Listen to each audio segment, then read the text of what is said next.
చిన్న ప్రార్థన చేసుకొని వాక్య ధ్యానం చేద్దాం. పరలోకమందున్న మా కన్న తండ్రి, నీ యొక్క పరిశుద్ధమైన పాదాలకు నమస్కారం తెలియచేస్తూ ఉన్నాం.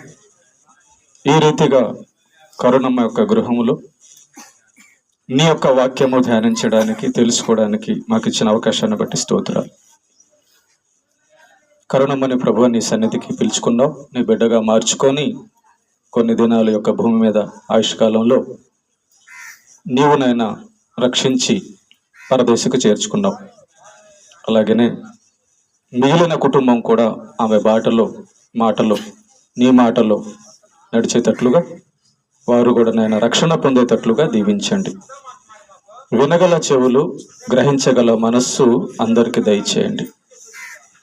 తండ్రి, నీ పక్షాన నీవు నిలబెట్టుకున్న నీ దాసునైనా నేను అల్పజ్ఞుడను, పాపిని, నిష్ప్రయోజకుడను. కేవలం నీ ప్రేమ, నీ కృప చేతనే నీవు నిలబెట్టావు. కాబట్టి మా అందరితో మాట్లాడి నీ నామంకి మహిమ తెచ్చుకోండి. వాతావరణాన్ని అనుకూలపరచండి. సాతాను, దురాత్మ చీకటి శక్తుల ప్రభావాన్ని తొలగించి అందరికీ ఈ మాటలు ప్రభు ఉపయోగకరంగా ఉండేటట్లుగా దీవించమని క్రీస్తు యేసు పేరిట ప్రార్థిస్తున్నాం తండ్రి, ఆమెన్. సౌండ్. ప్రేమన దేవుని పిల్లరా, ఈ యొక్క కరుణమ్మ గారి ఆదరణ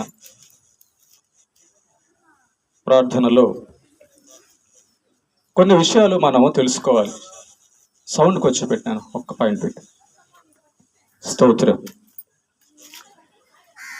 కరుణమ్మ గారి యొక్క బిడ్డలైనా కానీ లేదా వారి యొక్క బంధువులు అందరూ కూడా తెలుసుకోవాల్సిన విషయము దేవుడు ఈరోజు మనకు తెలియచేస్తూ ఉన్నాడు. అదేంటి అంటే, ఈ భూమి మీద మనుష్యుడు ఎలా బ్రతకాలి, ఈ భూమి మీద మనిషి ఎలా బ్రతకాలి అనే విషయము చాలా మందికి తెలియదండి. చాలా మందికి ఈ విషయం తెలియదు అనడానికి సూచన, ఉదాహరణ నేను చెప్తాను జాగ్రత్తగా. కొంతమంది ఏమనుకుంటున్నారంటే, తాము ఎలా బ్రతకాలనుకుంటున్నారంటే ఒక సినిమా యాక్టర్ని చూస్తారు. ఆ సినిమా యాక్టర్ని చూసి ఓహో అలాగ నేను బతకాలనుకొని వాళ్ళు ఏ కటింగ్ కొట్టించుకుంటే ఆ కటింగు, వాళ్ళు ఎలా బట్టలు చింపుకుంటే అట్లా బట్టలు చింపుకొని బతుకుతుంటారు ఒక సినిమా యాక్టర్ని చూసి. అంటే వీళ్ళకి ఏమర్థమైంది? ఓహో సినిమా యాక్టర్ లాగా బతకాలని అర్థమైంది అనమాట. ఇకపోతే కొంతమందిని చూస్తే రాజకీయ నాయకులు వాళ్ళు ఎలా బతుకుతుంటారో వాళ్ళను కొంతమంది ఫాలో అవుతూ ఉంటారు. పలానా రాజకీయ నాయకుడు అంటే నాకు ఇష్టం కాబట్టి అలాగా బతకాలని చెప్పని కొంతమంది రాజకీయ నాయకుల్లాగా బతుకుతూ ఉంటారు. చూసారా? మరి ఇంకొంతమందిని గమనిస్తే మనము ఈ లోకంలో చెడు పనులు చేస్తూ బతికే వారిని మనం గమనిస్తాం. ఆ చెడు పనులు చేస్తూ అలాగా నేను కూడా బతకాలని ఆ చెడ్డవారి వలె చెడ్డ అలవాట్లు చేసుకొని కొంతమంది బతుకుతుంటారు. చూసారా? ఇలా చెడ్డగా బతుకుతున్న వారు ఇంకొంతమంది. మరి మానవుడికి ఏం అర్థమైంది ఎలా బతకాలో? ఒక కూర వండితే ఆ కూర ఇలా వండాలని అర్థమైంది. ఒక ఇల్లు కడితే ఈ ఇల్లు ఇలా కట్టాలని అర్థమైంది. ఒక సెల్ ఫోన్ కొంటే ఆ సెల్ ఫోన్ ఇలా వాడాలని అర్థమైంది. మరి నువ్వు ఎలా బతకాలని నీకు అర్థమైంది? ఈ భూమి మీద నువ్వు ఎలా బతకాలని నీకు తెలుసుకున్నావు? జాగ్రత్తగా విందాం ప్రియమైన దేవుని బిడ్డలారా. చాలా ముఖ్యమైన విషయము మానవ బ్రతుకు. ఈ బ్రతుకు గురించి మనకు తెలియకపోతే, తెలుసుకోకపోతే ఆ బ్రతుకు వ్యర్థమే. మరి మనిషి ఎలా బ్రతకాలో ఎవరు తెలియచేయాలంటే మనిషిని ఏ దేవుడైతే, ఏ సృష్టికర్త అయితే చేశాడో ఆ దేవుడు చెప్పున్నాడు ఎలా బ్రతకాలో ఒకసారి చూద్దాం. తీతుకు రాసిన పత్రిక 2వ అధ్యాయము 13వ వచనాన్ని మనం ఒకసారి చూస్తే, తీతుకు రాసిన పత్రిక 2వ అధ్యాయము 13వ వచనం చదువుదామా? రైట్, నేను చదువుతున్నాను, చూడండి ఒకసారి. అనగా మహాదేవుడును మన రక్షకుడునైన యేసుక్రీస్తు మహిమ యొక్క ప్రత్యక్షత కొరకు ఎదురు చూచుచు ఈ లోకములో స్వస్థ బుద్ధితోనూ నీతితోనూ భక్తితోనూ బ్రతుకుచుండవలనని మనకు బోధించుచున్నది. చూసారా, మనిషి ఎలా బ్రతకాలంటేనంట, ప్రభు అయిన యేసు క్రీస్తును నమ్ముకొని ఆయన చెప్పిన నీతిలో భక్తిలో ఈ భూమి మీద బ్రతకాలట. మరి ఇలా బ్రతకాలని ఎంతమందికి అర్థమైంది? ఇలా మనిషి ఈ విధంగా భూమి మీద బ్రతకాలని ఎంతమందికి అర్థమైంది? అర్థం కాలేదు. అర్థం కాలేదు కాబట్టి అనేకులు యేసు ప్రభు చెప్పినట్టుగా నీతిగా భక్తిగా ఈ లోకంలో బ్రతకడం లేదు. ప్రేమ దేవుని బిడ్డ, వాళ్ళ జీవితం అంటే వాళ్ళకి అర్థం కాల, ఎలా బతకాలో వాళ్ళకి అర్థం కాల. వాళ్ళకి అర్థం అయింది ఏంటంటే, ఆకలేస్తుంది కాబట్టి అన్నం తినాలి, సంపాదించుకోవాలి, ధనం సంపాదించుకోవాలి, ఈ శరీరానికి సుఖం పొందాలి. మరి వాటిని సంపాదించుకోవడానికి ఏం కావాలో వాటి మీద మనసు పెట్టారే తప్ప దేవుని గురించిన విషయాల మీద కానీ, దేవుడు మనిషిని చేసినటువంటి దాని యొక్క ప్రణాళిక కారణం ఏంటో కానీ అనేకులు ఆలోచించకపోవడం వలన మానవ లోకము ఇలా ఉంది. మరి ఎలా బ్రతకాలి? ప్రేమైన దేవుని బిడ్డలారా, కీర్తనల గ్రంథము 90వ అధ్యాయము 10వ వచనాన్ని ఒకసారి మనం చూద్దాం. కీర్తనల గ్రంథము 90వ అధ్యాయము 10వ వచనం ఎలా మనం బ్రతకాలో దేవుడు మనకు తెలియచేస్తున్నాడు. కీర్తనల గ్రంథము 90వ అధ్యాయం 10వ వచనం చదువు. మా ఆయుష్కాలము 70 సంవత్సరములు, అధిక బలమున్న ఎడల 80 సంవత్సరములు అగును. అయినను వాటి వైభవము ఆయాసమే దుఃఖమే. జాగ్రత్త వినండి. అది త్వరగా గతించును, మేము ఎగిరిపోవుదుము. చూసారా, దేవుడు చెప్పిన మాట ఎంత బాగుందో, ఎంత నిజంగా ఉందో. ఈ భూమి మీద మానవుడి యొక్క ఆయుష్ సుమారు 70 లేక 80 సంవత్సరాలే. కరుణమ్మ గారికి 60 సంవత్సరాలు దాటిన తర్వాతే దేవుడు పిలిచేశాడు కరుణమ్మ గారిని. మనం ఈ లోకంలో చూస్తే ఒక సినిమా యాక్టర్ని చూసినా అతని బతుకు మహా అయితే 100 సంవత్సరాల లోపలే. ఒక రాజకీయ నాయకుడిని చూసినా అతని బతుకు మహా అయితే 100 సంవత్సరాలే. ఒక అధికారిని చూసినా అతని బ్రతుకు 100 సంవత్సరాల లోపలే. మరి ఏంటిది? చూసారా, ఎలా బ్రతకాలో మనం నేర్చుకోవాలి దేవుడి దగ్గర. ఎలా బ్రతకాలంటే, మానవునికి ఒక ఆయుష్కాలం నియమింపబడి ఉంది దేవుడి చేత. ప్రేమైన దేవుని బిడ్డలారా, మన జీవితం ఇక్కడ పర్మనెంట్ కాదు. కనుక ఎలా బ్రతకాలంట? వెళ్ళే వారి వల్లే బతకాల, వెళ్ళిపోయే వారి వల్లే బతకాల. కరుణమ్మ గారు ఇప్పుడు ఉన్నారా, వెళ్ళిపోయారా? కాబట్టి కరుణమ్మ గారు ఒక్కరే వెళ్తారా, లేకపోతే మనం అందరూ కూడా వెళ్తామా? ఏమా, ఆమె ఒకటే వెళ్ళిందా, మనం కూడా వెళ్తామా? మనం కూడా వెళ్తాం తర్వాత. అంటే భూమి మీద ఉన్న ప్రతి వారు కూడా ప్రయాణికుడే. ఈ శరీరం ఏమో సమాధికి, ఆత్మ ఏమో ఆ ఆత్మ బతికిన విధానాన్ని బట్టి వెళ్ళే చోటుకి. చూసారా, ఈ సత్యాలు మనం ఎరగకపోతే ప్రేమైన దేవుని బిడ్డారా, మనం ఎలా బతకాలో మనకు తెలియదు. చూడండి, కళ్ళెదుట ఒక మనిషికి కేవలం ఆయుష్కాలం మాత్రమే నియమింపబడి ఉందని మనం చూస్తున్నాము. కానీ ఏదో బిల్డింగ్ కట్టాలని, ఏదో డబ్బులు సంపాదించుకోవాలని, ఏదో తాగాలని, ఏదో తిరగాలని, ఏదేదో చేయాలనుకుంటాము. దేవుడిచ్చిన కాలం అయిపోద్ది, టపా అని పడిపోతారు. దీన్ని ఎవరైనా మతికి పెట్టుకున్నారా? దీని గురించి ఎవరైనా ఆలోచించారా? ఎవరన్నా ఎలా బ్రతకాలని ఆలోచించి తెలుసుకునే వాడికి అర్థం అవుతుంది ఎలా బ్రతకాలో. ఏమంటే, భూమి మీద జంతువులు కూడా బతుకుతున్నాయి, అవి కూడా పిల్లలకు అంటున్నాయి. మరి అవి మనం ఒకటేనా? కాదు. వాటిలాగా మనం బతకాలా? కాదు. కనుక మన ఆకారము, దేవుడు మనకిచ్చిన జ్ఞానాన్ని బట్టి మనం ఇల్లులు కట్టుకుంటున్నాము, భద్రత చేసుకుంటున్నాము. చూసారా, మరి ఈ జంతువులన్నీ పంట వేసుకుంటున్నాయా? జంతువులన్నీ స్కూళ్ళు కట్టుకున్నాయా? జంతువులన్నీ హాస్పిటల్ కట్టుకున్నాయా? కాదు. కేవలం దేవుడు మనకి జ్ఞానం ఇచ్చాడు కాబట్టి దేవుడు మనకు తెలియచేయాలని, రక్షించాలని అనుకున్నాడు కాబట్టి మానవునికి దేవుడు జ్ఞానం ఇచ్చాడు. ఆ జ్ఞానము చొప్పున మానవులందరూ కూడా చేస్తున్నారు ఈ పనులు. అయితే ప్రేమ దేవుని బిడ్డలారా, ఆయుష్కాలం ఉంది మనిషికి. ఈ భూమి మీద పరిమితమైన ఆయుష్కాలం ఉంది. ఈ భూమి మీద మనకు శాశ్వతమైన కాలం లేదని ఎరిగి ఎలా బతకాలంట? వెళ్ళిపోయే వారి వల్లే బతకాలి. చాలా మంది ఎలా బతుకుతున్నారు? దాన్ని మర్చిపోయారు. అయ్యో, ఒకరోజు మనం వెళ్ళిపోవాలి కదా అని బతికితే బాగుండు. కానీ వెళ్ళిపోయే వారి వల్లే కాకుండా ఇక్కడేదో శాశ్వతం అన్నట్టుగా, ఇక్కడేదో సంపాదించుకోవాలన్నట్టుగా, ఇక్కడ ఏదో తీసుకొని వెళ్ళాలన్నట్టుగా బతుకుతుంటారు. కాబట్టి ప్రేమ దేవుని బిడ్డలారా, గుర్తుపెట్టుకోండి, నెంబర్ 1, భూమి మీద ఎలా బతకాలి అంటే వెళ్ళిపోయే వారి వల్లే బతకాలి. ఎక్కడికి వెళ్ళిపోయే వారి వల్లే? అది తర్వాత చూద్దాం. తర్వాత చూస్తే ప్రేమ దేవుని బిడ్డలారా, ఈ లోకంలో ఎలా బతకాలి అంటే, ఇప్పుడు కరణమ్మ గారు మన మధ్య కొంతకాలం ఉన్నారు కదా. ఉన్నప్పుడు మరి ఆమె కొడుకుల్ని కన్నారు కదా, కన్నదా? కోడళ్ళు వచ్చారు కదా, బంధువులందరూ ఉన్నారు కదా, ఉన్నారా లేరా? ఆమెకి ఏదో ఇల్లు, చిన్న ఇల్లు, అద్దిల్లు లేదా ఏ ఇల్లు ఒకటి ఉంది కదా, ఉందా? ఆమె బట్టలు ఉన్నాయా లేదా? ఆమె దుప్పట్లు ఉన్నాయా లేదా? ఆమె పండుకున్న మంచం ఉందా లేదా? ఉందా లేదా? ఆమె చెప్పులు ఉన్నాయా లేదా? ఉన్నాయా?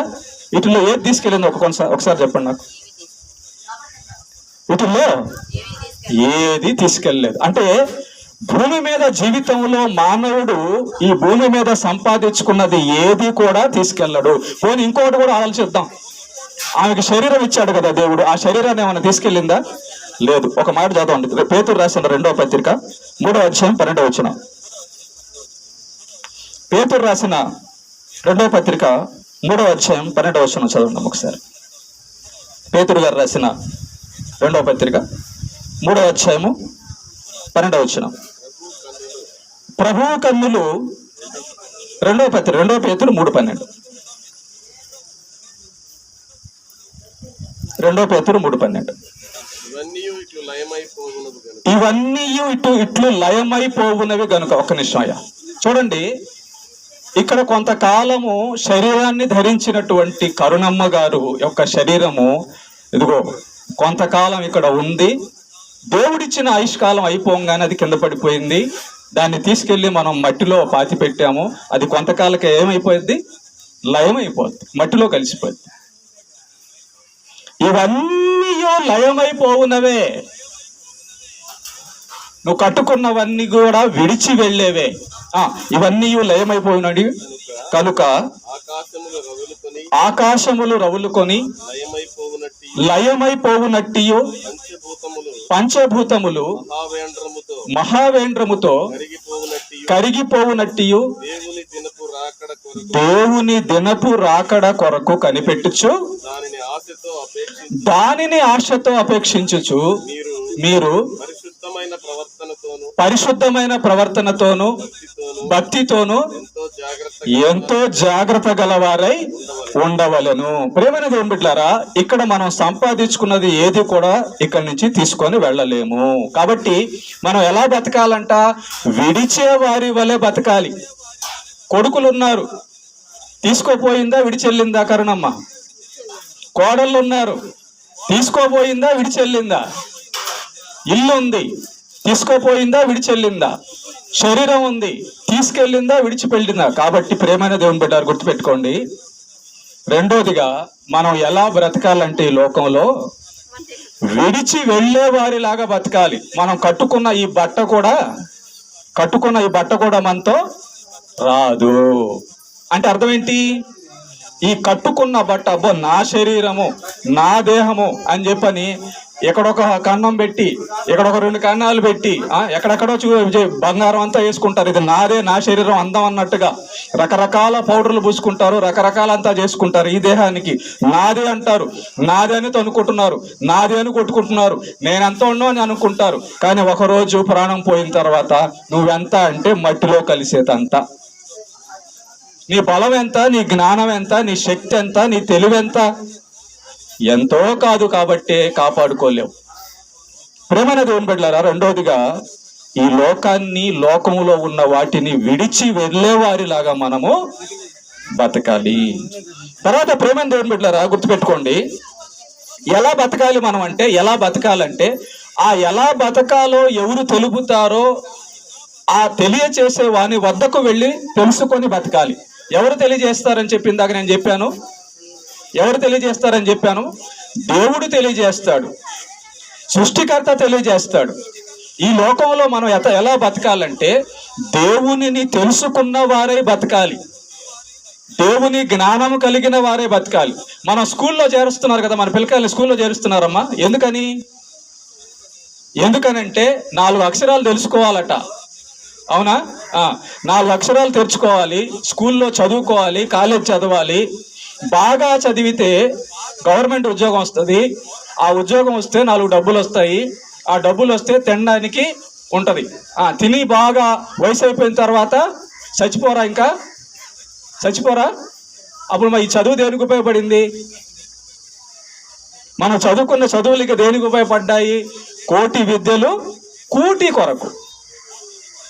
కోటి విద్యలన్నీ కూటి కొరకే. మరి ప్రాణం రక్షించడానికి కదా. ఎంబీబీఎస్ చదివినా డాక్టర్ చచ్చిపోతాడు. అమ్మా, డాక్టర్లు చచ్చిపోరా? కలెక్టర్లు, ప్రధానమంత్రులు ఎవరైనా చనిపోవాల్సిందే. మరి ఈ ప్రాణాన్ని నిలుపుకోలేనటువంటి విద్య నీకేమిచ్చింది అంటే ప్రాణాన్ని నిలుపుకునే జ్ఞానం ఇవ్వలేదు, కానీ ఈ శరీరాన్ని నడుపుకోవడానికి కావలసిన జ్ఞానం దొరికిందంతే. ప్రేమైన దేవుని బిడ్డలారా, దేవుని జ్ఞానము పొందిన వారే బతకాలి ఇక్కడ. అంటే మనము ఇక్కడ కొంత ఆయుష్కాలం నియమింపబడి ఉన్నాము, దేవుడి చేత నియమింపబడి ఉన్నాము. ఆ దేవుడు మనల్ని పుట్టించాడు. ఆ నిజమైన దేవుడు యేసుక్రీస్తు అని తెలిసిన జ్ఞానంతో బతకాలి, తెలుసుకొని బతకాలి. స్కూల్కి వెళ్ళి అక్షరాలు నేర్చుకున్నట్టుగా దేవుని దగ్గరికి వెళ్ళి దేవుణ్ణి వెతికి దేవుణ్ణి తెలుసుకోవాలి. మూడవదిగా దేవునిని ఎరిగిన వారమై బ్రతకాలి. కరుణమ్మ గారు చివరిలో తాను చిన్నప్పటి నుంచి బతికిన బతుకులో ఎన్నెన్నో చూసింది, ఎన్నెన్నో విన్నది, కానీ చివరిలో నజరేయుడైన యేసుక్రీస్తే దేవుడు అని చెప్పి తెలుసుకుంది. అది ఎలా బతకాలంటే దేవుణ్ణి ఎరిగిన వారై బతకాలి. ఓకేనా? మరి నజరేయుడైన యేసుక్రీస్తు నిజమైన దేవుడు అని తెలుసుకున్న కరుణమ్మ గారికి ఏం దొరికింది? ఆత్మరక్షణ దొరికింది. ఆమె ఆత్మ ఎక్కడ ఉంటే మంచిదో ఆ ప్లేసు, ఆ దేవుడు దొరికాడు. ప్రేమైన దేవుని బిడ్డలారా, దేవుణ్ణి తెలుసుకోకపోతే ఒక మనిషి జీవితం చెడుగా ఉంటుంది. యేసు ప్రభువుని తెలుసుకుంటే ఆ మనిషి జీవితం మంచిగా ఉంటుంది. ఎవరైతే యేసు ప్రభు నీతిలో బతుకుతున్నారో వాళ్ళ బతుకు నీతిగానే ఉంటుంది. ఎవరైతే యేసు ప్రభు నీతిగా బతకడం లేదో వాళ్ళ బతుకులన్నీ కూడా చెడుగానే ఉంటాయి. చూసారా? మన బ్రతుకు దేవుని మాటను బట్టి ఉంది. కలెక్టర్ అయినా కూడా తాగుబోతే అయితే ఉపయోగం ఉంది? ఉపయోగం లేదు. ప్రధానమంత్రి అయినా కూడా దొంగ అయితే ఉపయోగమే ఉంది? ఉపయోగం లేదు.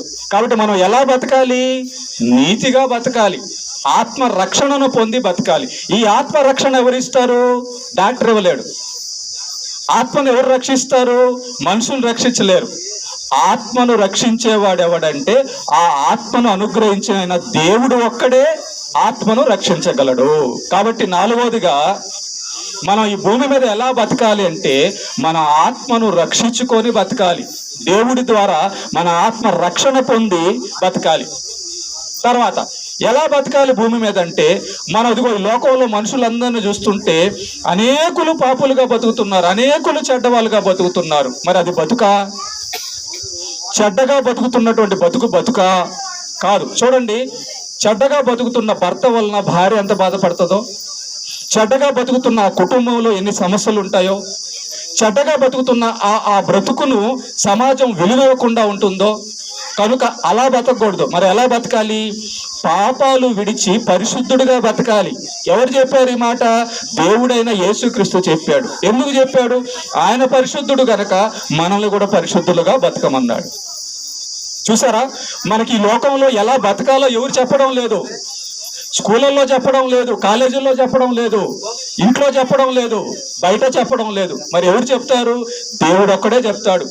ఎందుకంటే మనల్ని కన్నవాడు ఆయనే, మనల్ని సృష్టించిన వాడు ఆయనే, మనల్ని కలిగించిన క్రియల చొప్పున అవి మంచివైనను సరే చెడ్డవైనను సరే దేహముతో జరిగించిన వాటి ఫలమును ప్రతివాడును పొందునట్లు మనమందరమును క్రీస్తు న్యాయపీఠము ఎదుట ప్రత్యక్ష కావలను. చూసారా, ఈ భూమి మీద మనం ఎలా బతకాలో తెలుసా? ఈ భూమిని విడవంగానే వెళ్ళి సింహాసనం దగ్గర నిలబడాలట.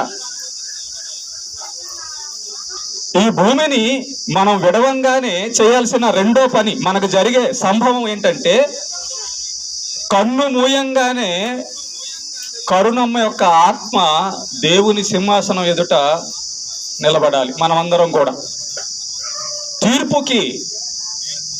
దేవుడు భూమి మీద సృష్టించి నీకు ప్రాణం ఇచ్చి, నీకు దేహం ఇచ్చి, నీకు అన్నం పెట్టి, నీకు నేలనిచ్చి, నీకు భార్య బిడ్డలనిచ్చి, నీకు సమస్తాన్ని ఇచ్చి మంచిగా బతకమంటే నువ్వు బతకలేదు కాబట్టి దానికి సమాధానం చెప్పాలా. తీర్పు దగ్గర ఎందుకు నిలబడతారు? ఒక పోలీసు నేరస్తుని తీసుకెళ్లి జైలు దగ్గర ఎందుకు నిలబడతాడు? చట్టం ప్రకారం బతకలేదు కాబట్టి. ఈ యొక్క ప్రభుత్వానికి, మన దేశానికి ఒక చట్టం ఉంది, ఇండియన్ పీనల్ కోడ్, భారతదేశ చట్టం. ఆ చట్టాన్ని ఎవరైనా మీరితే వాళ్ళని పోలీసులు తీసుకెళ్లి జడ్జి దగ్గర పెడతారు. జడ్జి ఏం చేస్తాడు? రూల్ చూస్తాడు చట్ట ప్రకారం. అయ్యా, నువ్వు డ్రైవింగ్ తప్పు చేసావా, నువ్వు దొంగతనం చేసావా, ఇదిగో ఈ భారతదేశ చట్టంలో దొంగతనానికి పలానా శిక్ష, వ్యభిచారానికి పలానా శిక్ష, నరహత్యకి పలానా శిక్ష అని చట్టం రాసుకుంది లోకం. ఈ చట్టం ఎక్కడిది? దేవుడి దగ్గర నేర్చుకున్నదే. ప్రేమైన దేవుని బిడ్డలారా, మనిషి భూమి మీద డబ్బుతో, జ్ఞానంతో, పదవితో, బలగంతో తప్పి చేసుకుంటున్నాడు. రాజకీయ నాయకుడు కొడుకు అనుకో, నో శిక్ష. బాగా పలుకుబడి ఉన్నోడు, డబ్బు ఉన్నోడు అనుకో, ఆహా లేదు, శిక్ష లేదు. మరి వీళ్ళందరికీ ఎవరు శిక్ష వేస్తారంటే అదే తీర్పు. ప్రేమైన దేవుని బిడ్డలారా, భూమి మీద మంచిగా బతికిన వాడికైనా సరే, చెడ్డగా బతికిన వాడికైనా సరే తీర్పు ఒకటి ఉంది, సింహాసనం. దేవుడైన యేసుక్రీస్తు ఎదుట ప్రతి మనిషి కూడా నిలబడాలంట పోయి. కాబట్టి మనం ఇక్కడ ఎలా బతకాలని దేవుడు చెప్తున్నాడంటే, తీర్పు ఎదుటకి, నా సింహాసనం ఎదుటకి నిలబడడానికి వచ్చే వాణి వలె నువ్వు బతకాలి. నీ బతుకంతా అక్కడ తీర్పు అంది. నువ్వు మంచివాడిగా బతికితే, యేసు ప్రభువుని నమ్మి నీతిగా బతికితే పరలోకానికి వెళ్తావు, ఇష్టానుసారంగా బతికితే నరకానికి వెళ్తావు అని ముందుగానే దేవుడు చట్టం ఇచ్చాడు. ఇదిగో బైబిల్ ఏంటది? చట్టం. ఏ చట్టం? దేవుని చట్టం. భూమి మీద ఉన్న జడ్జి గాని, కలెక్టర్ గాని, ప్రధానమంత్రి గాని, ముఖ్యమంత్రి గాని, ఈ భూమి మీద ఎవడూ తప్పించుకోలేని చట్టమే దేవుని చట్టం. అందుకే డబ్బున్నోడు కూడా ప్రాణం కొనుక్కోలేడు, డాక్టర్ చదివినా కూడా తన ప్రాణాన్ని కాపాడుకోలేడు. దేవుని చట్టం అది. దేవుడు నియమించాడు, పాపి మరణించాలి అని దేవుడు నియమించాడు. కాబట్టి దేవుని యొక్క మాట శాసనం అంతే. ఎవరు కూడా దేవుడు విధించిన ఈ శిక్ష నుంచి విడిపించుకోలేరు. కాబట్టి కరుణమ్మ కూడా ఆ చట్టానికి లోబడినామే.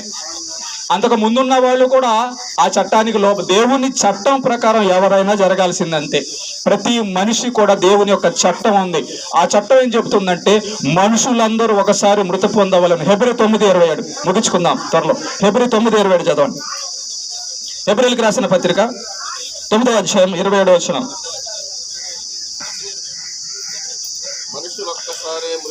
మనుషులు ఒక్కసారే మృతి పొందవలెనను అని నియమింపబడింది, ఆ తరువాత తీర్పు జరుగును. చూసారా, దేవుడు ఒకటి నియమించాడట. ఏమని నియమించాడంటే, ఈ భూమి మీదకి వచ్చిన ప్రతి మనిషి అట ఒకరోజు చావును ఎదుర్కోవాలి. నువ్వు డాక్టర్ అయినా, కలెక్టర్ అయినా, ప్రధానమంత్రి అయినా, ఆడైనా, మొగైనా, చిన్నైనా, పెద్దయినా, ఎవరివైనా ఒక రోజున దేవుడు నియమించిన నియమము, చట్టము మరణము. ఈ మరణాన్ని ఎవడు కూడా తప్పించుకోలేడు. మనుషులు ఒకసారి మృతి పొందవలెనని నియమించబడెను. ఎవరు నియమించారు ఈ మరణాన్ని?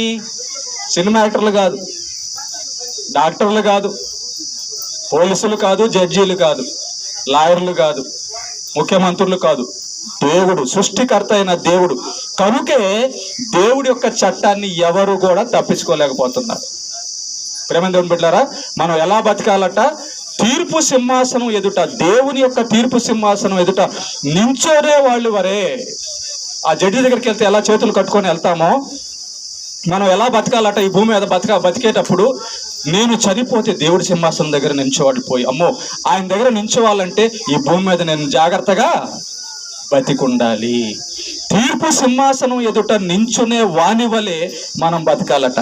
తర్వాత దేవుడు చెప్తున్నాడు, మనుషులు ఎలా బతకాలంటే జంతువుల్లా బతకాలా? కాదు, ప్రేమ కలిగి బతకాలి.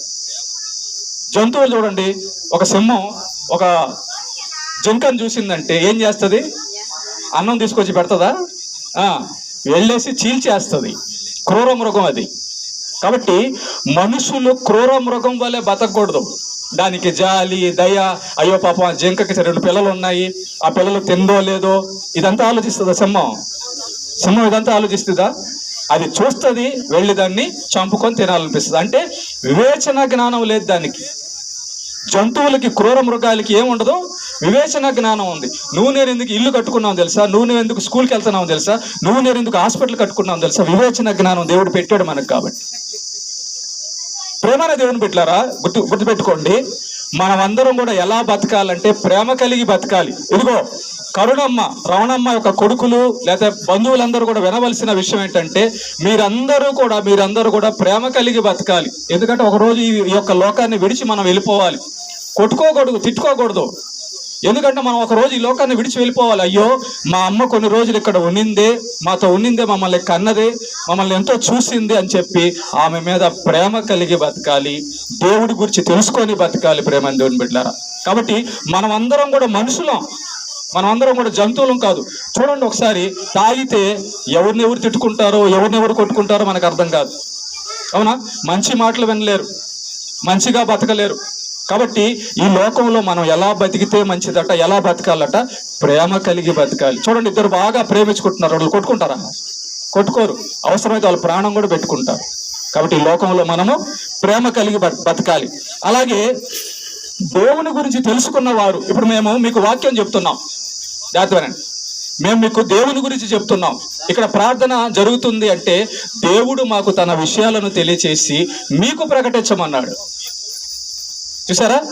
మీకు ప్రకటించమన్నాడు. అంటే భూమి మీద ఒక మనిషి ఎలా బతకాలంటే దేవుణ్ణి తెలుసుకున్న వారై, దేవుడు నీతిగా బతుకుతున్న వారై, దేవుని గురించి ప్రకటించేవారుగా బతకాలి. మరి మీ అమ్మగారు మీకు చెప్పింది, అయ్యా నేను చర్చికి వెళ్తున్నాను, మీరు కూడా నమ్ముకోమని. చూసారా?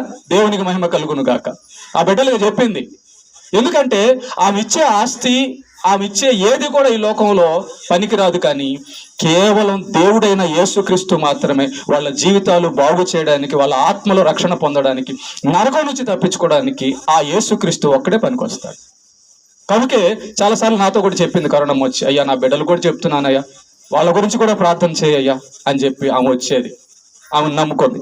కాబట్టి ప్రేమ, దేవుని గురించి ప్రకటిస్తూ ఈ లోకంలో మనం బతకాలి. మీరు మీ పిల్లలకు చెప్తుంటావు, అమ్మ ఇలా ఉండు, అలా ఉండు, ఆ పని చేయి, ఈ పని చేయి చెప్తుంటావు కదా. అలాగే దేవుడు కూడా తన పిల్లలైన మనకు చెప్పాడు, అమ్మలారా, బిడ్డలారా, ఇలా ఉండండిరా, మంచోళ్ళుగా ఉండండిరా, మంచి మాటలుగా మాట్లాడండిరా. మీ బతుకులు, మన బతుకులన్నీ కూడా బాగుంటే అందరూ గౌరవిస్తారండి.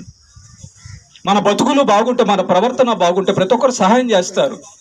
ఒక్క విషయం మీరు ఆలోచించండి, ఈ లోకంలో ఎంతో మంది ఈ లోకంలో ఉన్నారు. కానీ మేమే వచ్చి ఇక్కడ ఎందుకు మీకు ప్రకటిస్తున్నాం తెలుసా? నజరేయుడైన యేసుక్రీస్తు ఇచ్చిన ప్రేమ అది. ఇది డబ్బుతో కొనే ప్రేమ కాదు. ఇది డబ్బును చూసి పుట్టిన ప్రేమ కాదు. దేవుడైన యేసయ్య మాకు నేర్పించిన ప్రేమ. ఆ ప్రేమ అమ్మగారిలో ఉంది. ఆ అమ్మ మీకు పంచారు. కాబట్టి ప్రేమ దేవుని బిడ్డలారా, మనం ఈ లోకంలో దేవుని గురించి ప్రకటిస్తూ బతకాలి. మీ అమ్మగారు లాస్ట్లో మీకు ప్రకటించారు. దేవుడు మాట విన్నది మేము కూడా ప్రకటిస్తున్నాం, ఇలా బతకండి, ఇలా ఉండండి అని చెప్పాలి. ఓకేనా? ముగ చేసుకుందాం. తర్వాత మరి ఇదంతా ఇచ్చిన దేవునికి మీకు ఎవరైనా కొంచెం కూర పెట్టారనుకో, పక్కింటోళ్ళు థ్యాంక్స్ చెప్పరా? కృతజ్ఞత. ఎవరన్నా డబ్బులు ఇచ్చినా, ఎవరైనా ఏదైనా సహాయం చేసినా ఏమంటారు? థ్యాంక్స్ అన్నా, థ్యాంక్స్ అయ్యా అంటారా లేదా? మరి శరీరాన్ని ఇచ్చి, ఈ ప్రాణాన్ని ఇచ్చి, ఈ ప్రకృతి అంతా ఇచ్చి, పని చేసుకోవడానికి బలాన్ని ఇచ్చి, సమస్తాన్ని ఇచ్చిన దేవుడికి కృతజ్ఞత చెప్పవా? అదే ప్రార్థన. అంటే భూమి మీద మనము పొద్దున్నే లెగుస్తున్నాము అంటే దేవుడి కృప. ఆ రోడ్డు మీద చూస్తే ఎంతో మంది యాక్సిడెంట్తో చనిపోతున్నారు. నిన్న ఉన్న వాళ్ళు ఈరోజు లేరు. ఏమా, దేవుని మందిరంలో ఉంటారు, దేవుని యొక్క మందిరం, అక్కడ కూడా కొంతమంది అటు ఇటు ఉన్న వాళ్ళు ఉంటారు. కానీ మంచి వాళ్ళని చూసుకొని ఎవరైతే నీతిమంతులుగా ఉంటారో, ఎవరైతే మాట అంటే మాటగా కరెక్ట్గా ఉంటారో వాళ్ళతో ఫ్రెండ్షిప్ చేయాలట. ఈ భూమి మీద మనం చేయాల్సిన స్నేహము పరిశుద్ధులతో, వాక్యముతో, దేవునితో, పరిశుద్ధాత్మతో, ప్రభు అయిన యేసుక్రీస్తుతో. ఎందుకంటే మనతో తర్వాత ఉండబోయేది వాళ్ళే. రేపు కరణమ్మలాగా మీరు కూడా మీ తల్లిలాగా యేసుప్రభుని నమ్ముకున్నారు అనుకో, మీ అమ్మగారు ఉండే చోటుకి వెళ్ళిపోతారు. ఒకవేళ మీరు యేసుప్రభుని నమ్మలేదు అనుకో, వేరే చోటుకి వెళ్ళిపోతారు. ఆ చోటు నరకం. కాబట్టి నరకానికి వెళ్ళేవారిగా బతకూడదు, పరలోకానికి వెళ్ళేవారిగా బతకాలి. కరుణమ్మ గారు తన పితరుల వద్దకు వెళ్ళిపోయింది. పితరులు అంటే మీ తాత ముత్తాతలు అనుకుంటున్నారేమో, కాదు. దావీదు, మోషే, అబ్రహాము, దేవుని నమ్మిన వాళ్ళు మన బంధువులు. మన సొంతూరు పరలోకం. అందుకే ఇక్కడ ఉండడం లేదు. మనకి ఇక్కడ నిలువరమైన పట్టణం ఏదీ లేదు, ఇక్కడ సొంతూరు ఏదీ లేదు. 4 రోజులు టెంపరీ. ఈ దేహం ఇక్కడ శాశ్వతం కాదు, ఈ ఊరు శాశ్వతం కాదు. కాబట్టి అన్ని విడిచి వెళ్ళిపోవాలి. కాబట్టి దేవుని వద్దకు చేరేవారిగా మనం ఈ లోకంలో బతకాలి. ఇది ఎలా బతకాలో దేవుడు మనకు చెప్పిన పాఠం. డాక్టర్ చెప్పలేదు, సినిమా యాక్టర్ చెప్పలేదు, రాజకీయ నాయకుడు చెప్పలేదు.